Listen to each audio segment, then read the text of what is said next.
προς την υπερτάτην και σεβαστήν διοίκησιν. Η υποσημειουμένη ούσα νόμιμος γυνή του αηδήμου Χατζη Αντώνη Βυσβίζη και χειρεύσασα προβεβική αμήτυρ από τη 21η του Ιουλίου με 5 ανήλικα και μία έχουσα ουδέν άλλων υπόλοιπων δια την τροφήν και αγωγήν αυτών, ή μη εν καράβιον του αηδήμου Μπρίκη, Καλομήρα επωνομαζόμενον, το οποίο ακόμη εις πολιορκίαν της Εβίας ευρίσκεται και επειδή τα κινήματα τεινών, μη προμηνύουσι εμπερδέματα και δυσκολίας δι' αυτό, παρησιάζουμε προς την υπερτάτην διοίκησιν, παρακαλούσα θερμός να μη δώσει επικυρωτικών της κυριότητας του κληρονομικού κτήματος, επωνόματι των ανηλίκων παιδίων μου.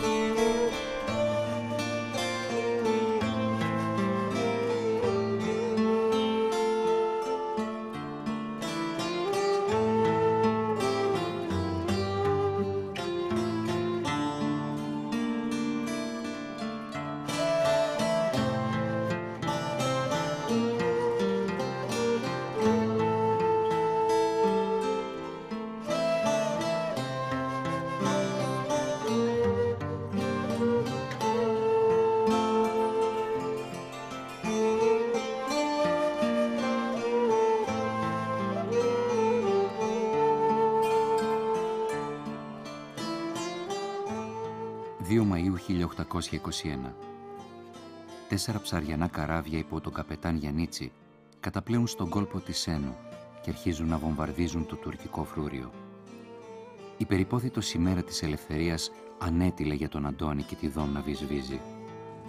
Με δάκρυα χαράς παίρνουν τα παιδιά τους, τα εικονίσματα, όσα χρήματα και τη μαλφή είχαν, επιβιβάζονται στον Μπρίκι τους, την Καλομήρα, και σπέβδουν να συνενωθούν με τους ψαριανούς για να δώσουν και αυτοί τον αγώνα τους στις θάλασσες. Η Δόμνα Βυσβίζη έλαβε το βάπτισμα του πυρός εδώ, στο βομβαρδισμό του τουρκικού κάστρου. Έκτοτε αρχίζει δι' αυτήν ο ηρωικός και περιπετειώδης βίος. Ο βίος της θαλάσσης με τα συγκινήσεις και τους κινδύνους του και ο βίος του πολέμου δια των εθνικών αγώνα, γράφει ιστορικός Σωτήρη Λιμπέρτη και συνεχίζει. Εγεννήθη στην Ένων, εκ πλουσίας οικογενείας, εν έτη 1784.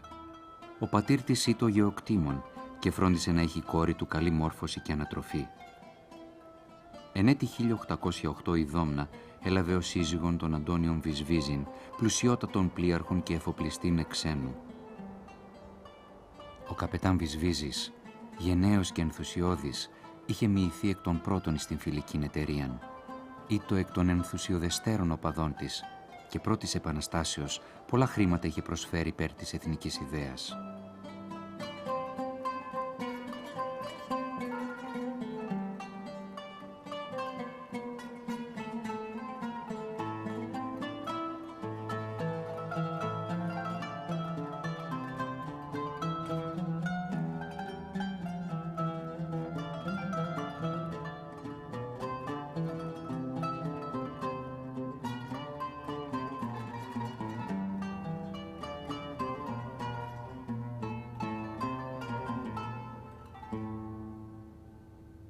Στην εξέγερση της Μακεδονίας, το ζεύγος Βυσβίζη διαδραμάτισε σημαντικό ρόλο.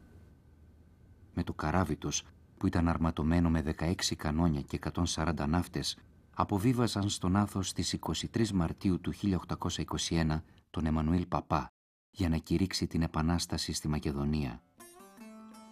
Το πλοίο φορτωμένο με όπλα και εφόδια που είχε συγκεντρώσει ο αρχιστράτηγος της Μακεδονίας έδωσε τη δική του μάχη στον αγώνα.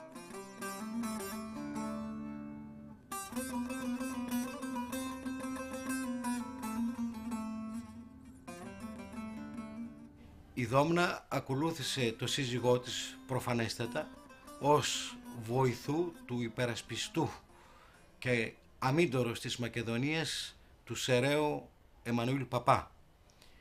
Έκτοτε η Δόμνα Βυσβίζη συνέδεσε τη ζωή της με τον αγώνα της εθνικής μας ανεξαρτησίας, ζώντας τις ηρωικές αλλά και δραματικές εκείνες στιγμές της Επαναστάσεως στη Χαλκιδική, αλλά και την αποτυχία της Επαναστάσεως όταν το Μπρίκι Καλομήρα με το σύζυγό της Χατζη Αντώνη και την ίδια μετέφερε τον Εμμανουήλ Παπά στην Ύδρα, αλλά όπως είναι γνωστό στο δραματικό κοινό ταξίδι, ο γενναίος αυτός Μακεδόνο Εμμανουήλ Παπάς υπέστη καρδιακή προσβολή και ο Χατζιαντώνη Βυσβίζης με τη σύζυγό του Δόμνα μετέφερε το σκήνομα του Εμμανουήλ Παπά στην Ύδρα. Οι άσχημες εξελίξεις του αγώνα στη Θράκη και τη Μακεδονία έδωσαν μεγαλύτερη όθηση στη Δόμνα και τον Αντώνη Βυσβίζη, που με αυξανόμενη αγωνιστικότητα ρίχτηκαν στον αγώνα, παίρνοντας μέρος σε πολλές μάχες, στο Βόλο, στο Τρίκερι, στη Στυλίδα, στα Βρυσάκια και στην Αγία Μαρίνα.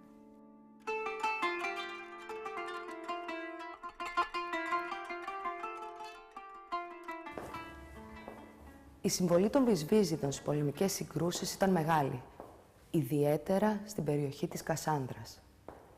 Η Δόμνα, με την όλη στάση της, ενέπνεε ηρωισμό, αυταπάρνηση και αυτοθυσία. Συνεργάτης και συμπαραστάτης του άντρα της, πολεμούσε στο πλάι του, εμπνέοντας θαυμασμό σε όλους τους άντρες. Δίκαια λοιπόν ο λαός της Θράκης την ύμνησε με το δημοτικό τραγούδι, που εξιστορεί όλη τη δράση της και που τραγουδιέται μέχρι σήμερα. «Πουλάκι, πόθεν έρχεσαι, πουλάκι, για αποκρίσου. Μην είδες και μην άκουσες για την κυραδομνίτσα, την όμορφη, τη δυνατή, την αρχικαπετάνα, που έχει καράβι ατίμητο και πρώτο μες στα πρώτα. Καράβι γοργοτάξιδο, καράβι τιμημένο, καράβι που πολέμησε στη Σύμπρο στο Μπουγάζι. Και το πουλάκι στάθηκε και το πουλάκι λέει, την είδα, την απάντησα σημά στο Άγιο Όρος. 3 μέρες σε πολέμαγε, με 2.000 Τούρκους. Καράβια εδώ, καράβια εκεί, καράβια παραπέρα και τούτη σαν τον αετό όρμαγε και χτυπούσε δεξιά, ζερβά και ανάστροφα. Κι όπου βολούσε ακόμα. Και άκουγες βόγκους δυνατούς και στεναγμούς μεγάλους και άκουγες κλάματα πικρά, κατάρες στην κατάρα. Και οι θάλασσες κοκκίνησαν σαν φέσια των αγάδων.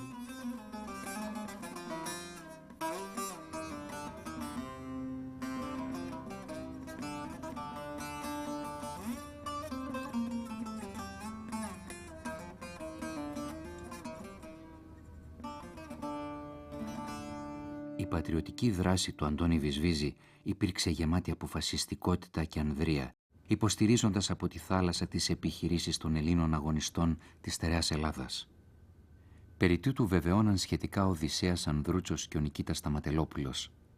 Δια του παρόντος φανερώνομεν ότι ο Χατζιαντώνης Βυσβίζης ενίτης, ευρισκόμενος με το καράβι του εις νησίων Λιβάδα και όντες ημείς πολιορκημένοι εις Αγίαν Μαρίναν από τους εχθρούς, αμέσως εσηκώθη με μεγάλον πατριωτισμόν εις τα πανιά και ήλθε με το καράβι του προς βοήθειάν μας και κράτησε 3 ημέρας πόλεμον ακαταπαύστος με κανόνια και ούτως συμπόρεσε να εκβαρκαριστεί η κολόνα μας από 3.000 και να σωθεί, διό και του δίδεται το παρόν δια να έχει να παρουσιαστεί εν καιρό εις το γένος, δια ταύτην τη δούλευσιν και των πατριωτισμών.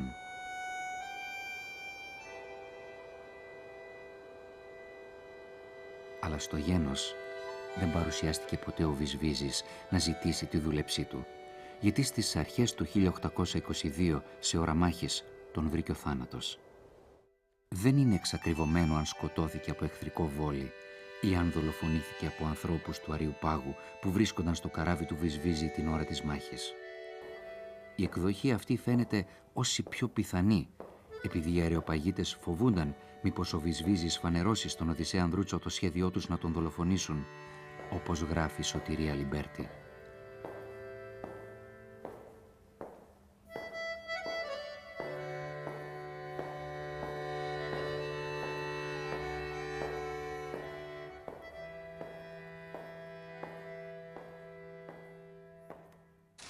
Τότε η Δόμνα έδειξε το μεγαλείο της ψυχής της και την αγάπη για την πατρίδα που ήταν πάνω απ' όλα.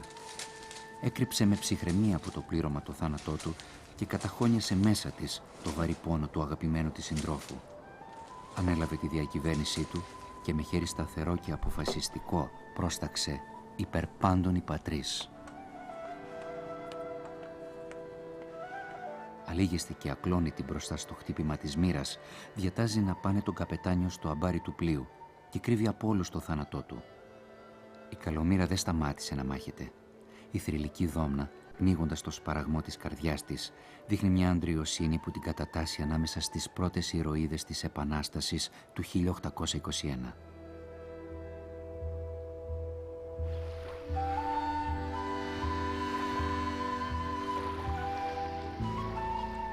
Μετά το θάνατο του Αντώνη Βυσβίζη και παρά τη θλίψη για το χαμό του συντρόφου της, η Δόμνα με όλες τις δυνάμεις έπεσε στον αγώνα, συνεργαζόμενη αυτή τη φορά με τους οπλαρχηγούς στερεάς Ελλάδας. Ειδικότερα εδώ, στον Ευωικό κόλπο, έδωσε όλες τις μάχες της, προμηθεύοντας τους οπλαρχηγούς και τους άντρες τους τόσο με όπλα όσο και με τρόφιμα. Οι Ζαϊρέδες και το μπαρούτι που μας κουβάλισε μας έσωσαν. Κι αν δεν μας επρόφτενε με το καράβι της, ήμασταν απελπισμένοι και ο εχθρός ήθελε να διαλύσει την κολόνα μας. Έγραφε με ευγνωμοσύνη ο Οδυσσέας Ανδρούτσος για το πώς σώθηκε αυτός και οι άντρες του από τη Δόμνα Βυσβίζη το Μάιο του 1822. Και εκείνη συνέχιζε, ήσυχα, απλά και ταπεινά, έτσι ακριβώς όπως άρμοζε στην καταγωγή της. Μόνη πια η καπετάνισσα, χωρίς τον Αντώνη Βυσβίζη και παρά τη θλίψη της για το χαμό του, ανέλαβε πρωτοβουλία και αφοσιώθηκε στο μεγάλο της όνειρο, στον αγώνα της ανεξαρτησίας. Καταξίωσε την παρουσία της στην Επανάσταση και δίκαια την αποκαλούσαν κυρά των θαλασσών και πρωτοκαπετάνισσα. Όρθωσε αντρίκια το ανάστημα, αγωνίστηκε σαλέαινα. Έγινε ο φόβος και ο τρόμος των Τούρκων στην Εύβοια και τη θάλασσα των Σποράδων. Ο Ιωάννης Φιλίμων γράφει σχετικά. «Τι άφθη ανεδείχθηκε η Δόμνα, σύζυγος Χαντζιβυσβίζη Πλοιάρχου. Θανατοθέντος αυτού κατά την πολιορκίαν της Εύβοιας, ανέλαβεν η ιδία την διοίκηση του πλοίου ως άλλος ανήρ, επί πολλή χρόνων, ή να μη στερηθεί η πολιορκία της από θαλάσσης βοηθείας.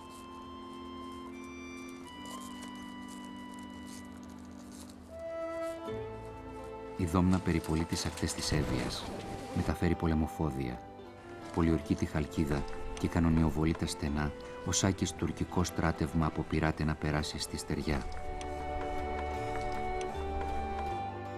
Από τη Λιθάδα παίρνει διαταγή να πάει στα Βρυσάκια, όπου επρόκειτο να εκδιωχθούν από εκεί οι Τούρκοι και να ανασυγκροτηθεί το ελληνικό στρατόπεδο. Το δεμπρίκι της Βυσβίζη, μόλις έφτασε στα Βρυσάκια, άρχισε να κανονιοβολεί. Οι Τούρκοι εκδιώχθηκαν και ο Διαμαντής Νικολάου, αρχηγός των Μακεδόνων του Ολύμπου, ο οποίος μετά την αποτυχία της Επανάστασης στη Μακεδονία είχε καταφύγει στην Εύβοια, αναλαμβάνοντας την αρχηγία των εκεί επαναστατών, εξέφρασε με επίσημο έγγραφό του τις ευχαριστίες του για τις μεγάλες υπηρεσίες της Δόμνας Βυσβίζη.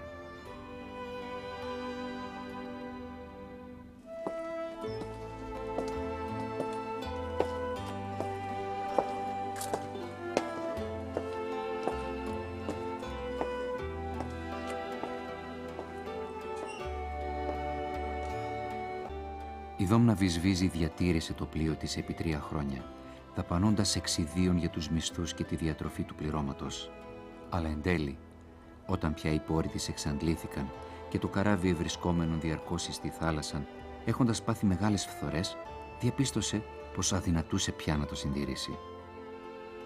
Η Καλομήρα, πληγωμένη από τις ναυμαχίες και τις πολιορκίες, δεν μπορούσε να συνεχίσει την νικηφόρα πορεία της και η καπετάνισσά της, η Δόμνα, αποφάσισε να την αποχωριστεί. Πρόσφερε το θρυλικό καράβι στην κυβέρνηση για να το χρησιμοποιήσει όπως εκείνη ήθελε να βουληθεί. Και η ίδια αποσύρθηκε από την ενεργοδράση, μη έχοντας τίποτα άλλο να προσφέρει στην πατρίδα, αφού ξόδεψε και τα τελευταία της κοσμήματα στον αγώνα.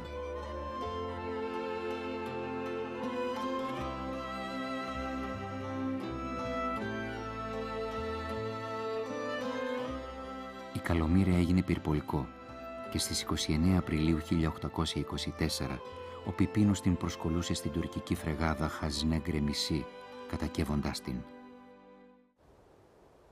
Η Δόμνα Βυσβίζη, που υπέστη τόσες θυσίες για τον αγώνα, περιήλθε εν τέλει σε μεγάλη φτώχεια, όπως και η Μαντώ Μαυρογένος. Η περήφανη Δόμνα, η κυρά των θαλασσών, άρχισε με επιστολές της προς την κυβέρνηση να ζητά απεγνωσμένα βοήθεια. Σεβαστή διοίκησης, Ο μακαρίτης ανήρμου καπιτάν Αντώνης Βυσβίζης, καλούμενος ευθύς ότε άνοιξε το στάδιο του ιερού τούτου αγώνος, δεν έλειψε να τον αγωνίζεται και με το ίδιον του σώμα και με χρήματά του, τα οποία εξόδευσαν εις όφελος του έθνους. Και τελευταίον εθυσίασε και την ιδίαν του ζωή, εις την κατά την εύρυπον μάχην, αφήσα στα τέκνα του ορφανά και υστερημένα, και αυτού επιουσίου, όντα των αριθμών 5, τα οποία δεν μπορώ να εξοικονομήσω, διότι ούτε οικίαν, ούτε μερικήν πατρίδα, ούτε τα λοιπά αναγκαία έχω.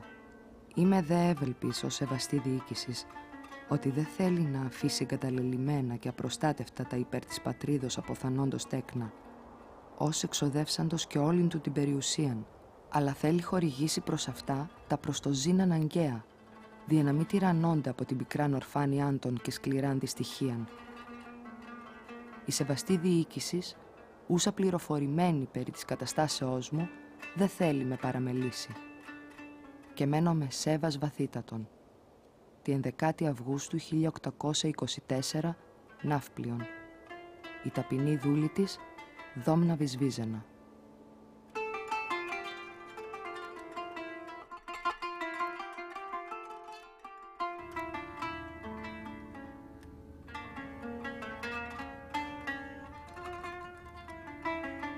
Από εδώ και ύστερα αρχίζει ο Γολγοθάς της αρχικαπετάνισσας.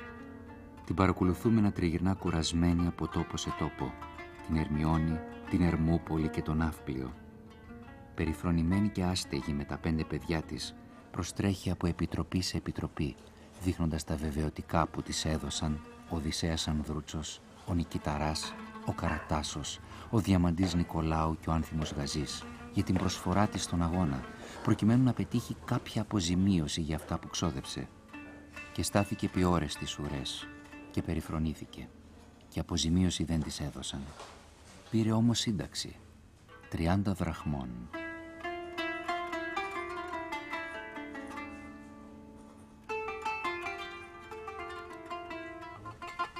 Η δράση της Δόμνας είχε καταστεί θρυλική και το όνομά της ήταν θρύλος για τους αγωνιστές της Ελληνικής Επαναστάσεως, αλλά και για τον ίδιο το λαό μας.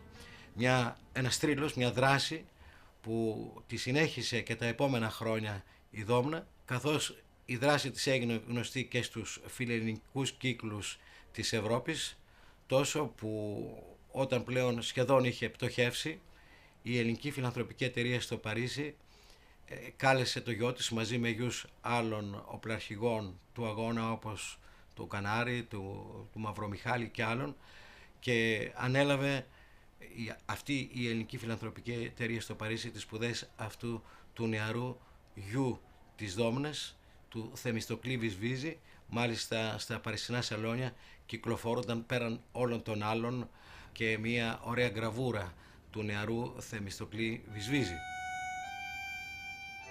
Με το πενιχρό βοήθημα των 30 δραχμών ζούσε και μεγάλωνε τα παιδιά της η ηρωίδα της Επανάστασης Δόμνα Βυσβίζη. Πάμφτωχη καταφεύγει στον Ναύπλιο. Εκεί της άρπαξαν και τα τελευταία χρήματα που της είχαν απομείνει.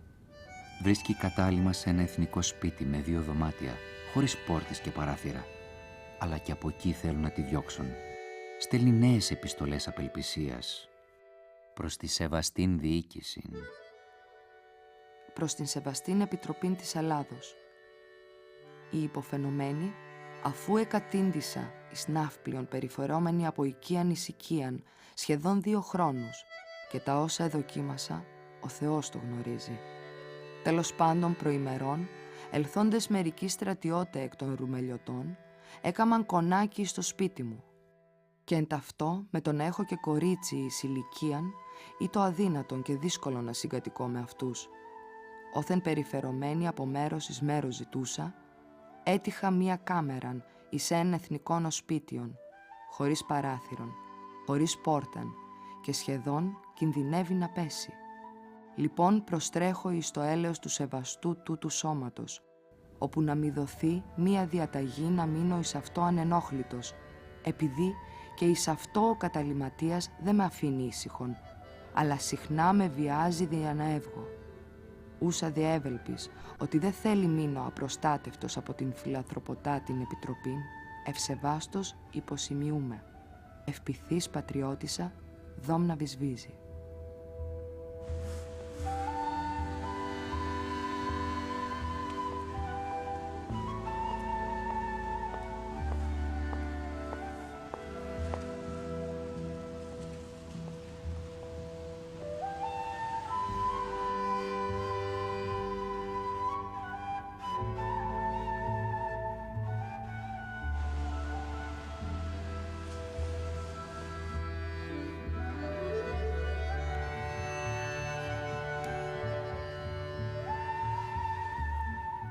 Πέρα από τις ηρωικές στιγμές, εμένα προσωπικά με ενδιέφερε η Δόμνα Βυσβίζη ως γυναίκα και μάνα.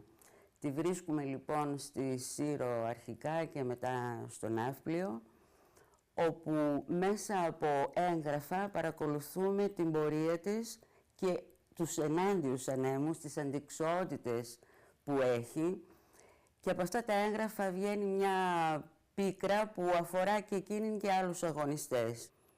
Μπορεί να πέρασε πολλές πίκρες και απογοητεύσεις, καταλήγοντας όμως στον Πειραιά στο τελευταίο σπίτι της, ίσως με αναμνήσεις από την πατρίδα της και από το αρχοντικό της, έχει τουλάχιστον την ικανοποίηση ότι η κόπη, η προσφορά τους, η απώλεια ζωής, όχι μονάχα της περιουσίας της, δεν πήγαν χαμένα, γιατί έχει γεννηθεί ένα κράτος στο οποίο συμμετείχε και εκείνη με το μικρό μερίδιό της. Και επομένως αυτό μπορεί μέσα από τις πίκρες, τις αντιξοότητες, να άφησε μια γεύση ικανοποίησης.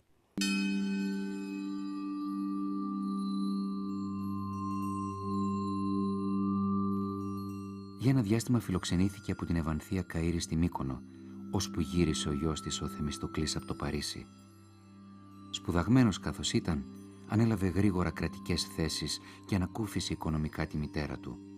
Έμειναν για λίγο μαζί, αλλά όταν εκείνος μετατέθηκε, η Δόμνα νίκιασε ένα μικρό σπιτάκι στον Πειραιά, δίπλα στη θάλασσα που τόσο αγάπησε, και έμεινε εκεί, ως το θάνατό της, το 1850.